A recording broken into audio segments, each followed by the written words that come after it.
Hi, Naspi Gaming here and welcome back to my YouTube channel. Nandito na naman tayo guys para sa isa na naman tutorial kung paano nga ba magsuot ng charms and weapons and paano ito pagmatchin. Samahan nyo din ako kung paano mag-roll ng charm box sa ating shop. Una-una, punta muna tayo sa box.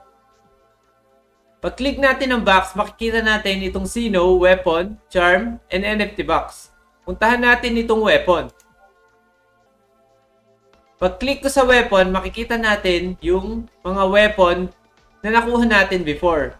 So, ito nga pala guys, yung mga weapon na nakuha natin is from Battle Pass and nag-roll din ako from the shop.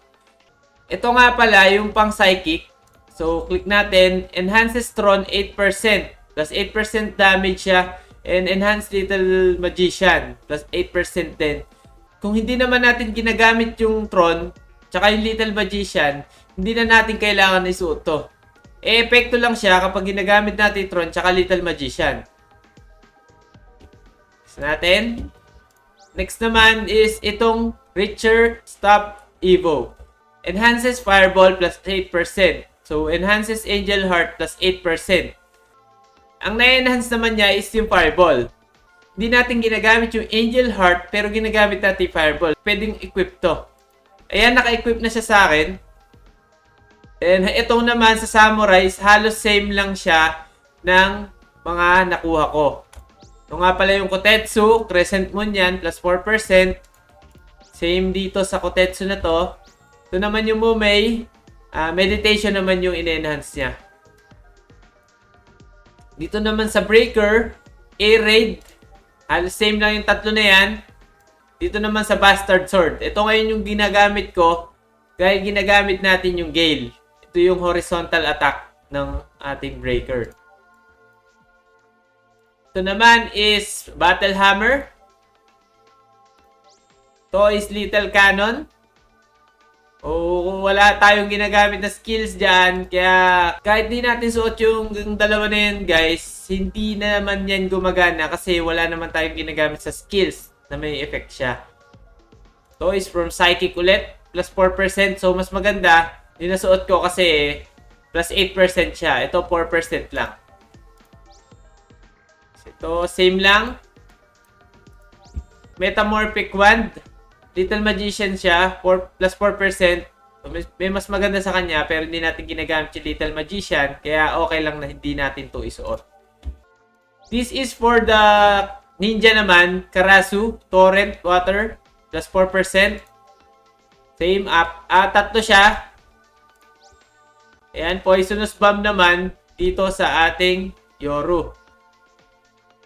Ito, nagagamit natin to pag ginagamit natin Ninja. This is for the Grappler naman. Kaiser Knuckle, plus 4% yung Rising Dragon. So, same lang naman yung dalawa na yan. Charm. Ito nga pala guys yung uncommon natin. Nakuha ko nga pala to dito sa ating shop na mamaya guys magro-roll tayo. So may kanya-kanyang effect yan. Kunyari, yan, attack plus 20 and plus 20 damage dealt when only one Sino is alive. So plus 10% yung damage dealt niya kapag solo na lang yung Sino. Meron pa siyang special effect guys. Pag kinig nyo to guys, yung second page niya is may lalabas na Dragon Set 2, critical damage plus 10%.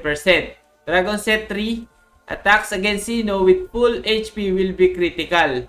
For example guys, meron kayong Dragon Bracelet, meron din kayong Dragon Ring, at Dragon Necklace kayo, mag-e-effect lahat to. Yung effect na to, makukuha nyo. So, sobrang lakas niya kapag nakuha nyo yung mga effect na ganun. So, additional lang yan. Dito naman guys, sa Star Necklace, speed yan, plus 3, plus 20 HP for own summon unit. So kapag nag-summon ka, plus 20 HP yung sinamon mo.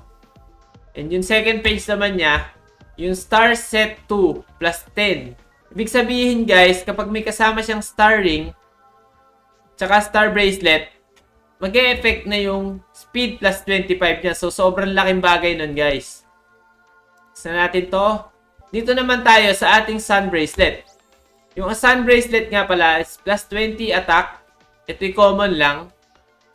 Then yung second page niya, yung Sunset 2, recover 30 HP at the end of turn. Ibig sabihin, kapag natapos yung turn natin, kunyari turn 1, natapos yon, every turn mag-a-add siya ng 30 HP. Sobrang laking bagay kasi habang tumatagal, makaka-recover yung Sinnoh mo. Sunset 3, initial energy plus 1.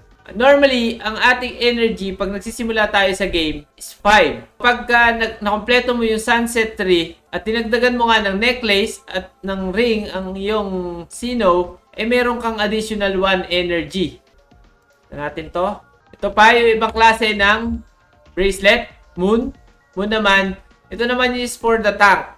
Minus 10 damage received from enemies in the back row. Kapag yung kalaban nyo is nasa likod at tinira ka na meron ka ditong bracelet na Moon, mababawasan siya ng 10 damage. Yung next naman niyang page is add 3 turns of poison effect to when attacking. Kapag nakompleto mo yung Moonset 2, malalagyan yung kalaban mo ng poison. Tsaka lang gagana yan kapag ka inatake mo yung kalaban mo.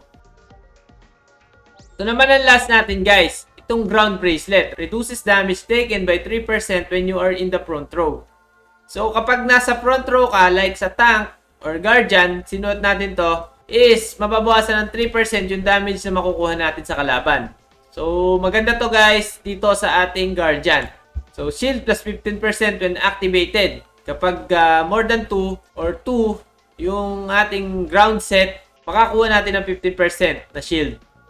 Ito naman ground set 3, special gauge plus 5% when attacked by the Sinnoh. Kapag ina-atake tayo ng Sinnoh, mag-a-add ng 5% doon sa ating special gauge. Sobrang laking bagay guys.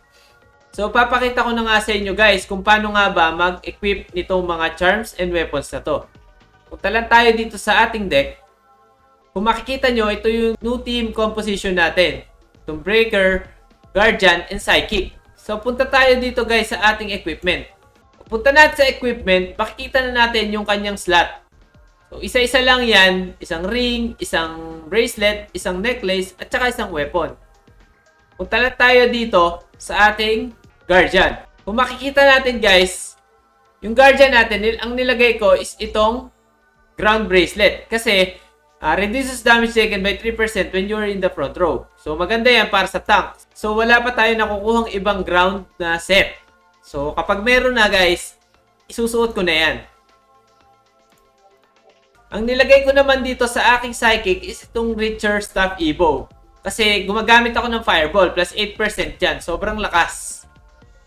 Sa Charm naman is itong Star Necklace. And speed set yan. Mas gusto ko mas mabilis yung aking Psychic kasi malakas yung damage niya.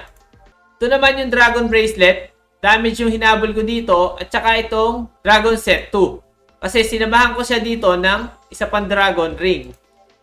Yan, nakukuha niya yung critical damage plus 10%. Ang sinuot ko naman guys dito sa aking Breaker is yung Bastard Sword. Ginamit ko yan kasi dahil ginagamit ko yung skill ng ating Breaker na Gale plus 4%. Then sa ating Necklace, Speed Set. And sinamahan ko na ng Dragon Bracelet para sa attack niya. And kapag solo na lang siya, mas malakas yung damage niya. Ito nga pala yung kapartner ng Star Ring, HP plus 20 din. And plus 5% damage dealt when 3 Sinnohs are alive. So mas malakas siya kapag kompleto pa yung Sinnohs. So yun guys, ganun lang mag-equip ng mga items. Pagpapare-parehasin nyo lang siya para makuha nyo yung full potential niya. And ngayon guys, pupuntahan naman natin yung shop. Punta ngayon tayo sa shop. And ibaba nyo lang dito sa equipment box.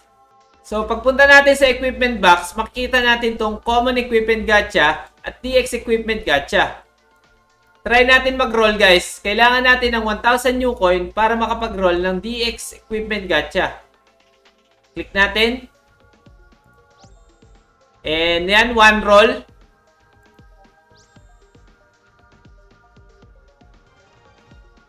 Nakakuha ako ng Dragon Bracelet. Yan, attack plus 20 plus 10%. Sa tingin ko meron na ako nito guys. Check lang natin sa box. Weapon. charms. Meron na tayong 2 dragon bracelet. Kapag nakakuha na tayo ng 4 na dragon bracelet, pwede na natin yung i-rarity up. Makukuha na natin yung attack plus 30 dito. O ganun lang guys kung paano nga ba magsuot na equipment. Sana may natutunan naman kayo sa video ito tungkol sa charms and weapons. Please don't forget to subscribe, like, and comment na din para sa mga questions nyo. And palike na din ang ating Facebook page, Naspi Gaming. And join na rin kayo guys dito sa ating Discord server ng Project Sinnoh. O maraming salamat guys. See you next time.